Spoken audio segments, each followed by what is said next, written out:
Hallo und herzlich willkommen zu diesem Video.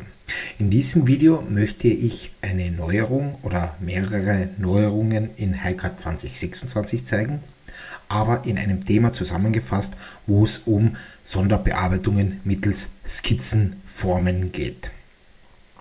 Als erstes möchte ich hier an diesem Blech eine Bearbeitung machen, welche vorher den Namen der Musterbohrung hatte. Das heißt, wir hatten ja vorher diese Musterbohrungen, die auch hier noch enthalten sind.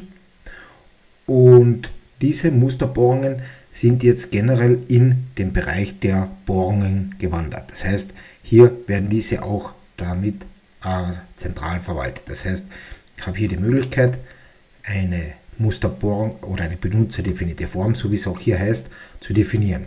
Und ich habe hier dann die Möglichkeit, aus meinen Musterbohrungen, welche ich hier hinterlegt habe, oder auch aus den Stanzwerkzeugen, das heißt, ich kann natürlich auch Stanzwerkzeuge, und standardmäßig wurde auch hier von der ISD das Schlüsselloch ergänzt, einzubauen. Das heißt, ich habe hier ganz einfach eine Skizze im Hintergrund, welche ich hier damit belegen kann.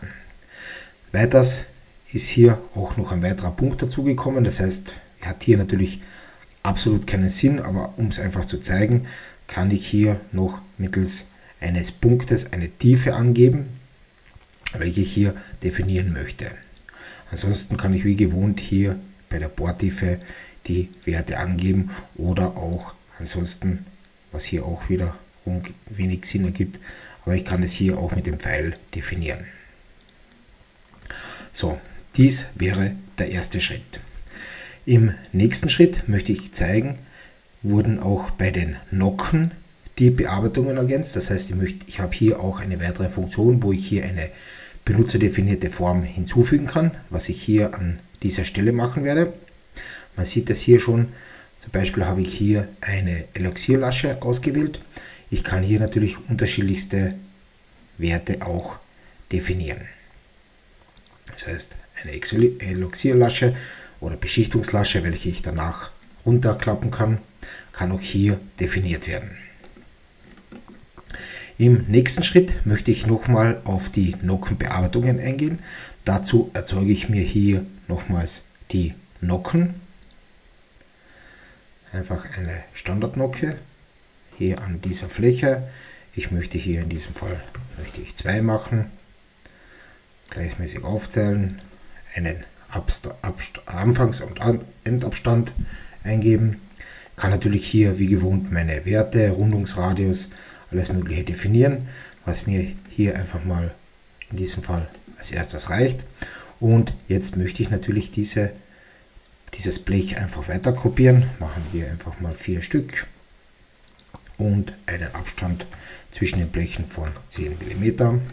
Das heißt, ich habe hier 4 Laschen und jetzt möchte ich einfach nur noch dieses Blech bis ganz nach hinten ziehen und ich möchte hier diese Bearbeitungen an diesem Blech von allen übernehmen.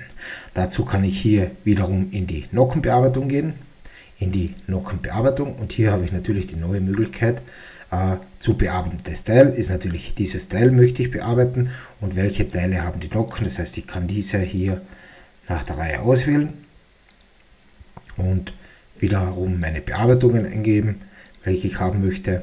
Ich lasse es hier einfach mal auf Standard und mit OK wurde mir hier bei diesem Blech von allen Nockenteilen die Bearbeitungen sofort übernommen.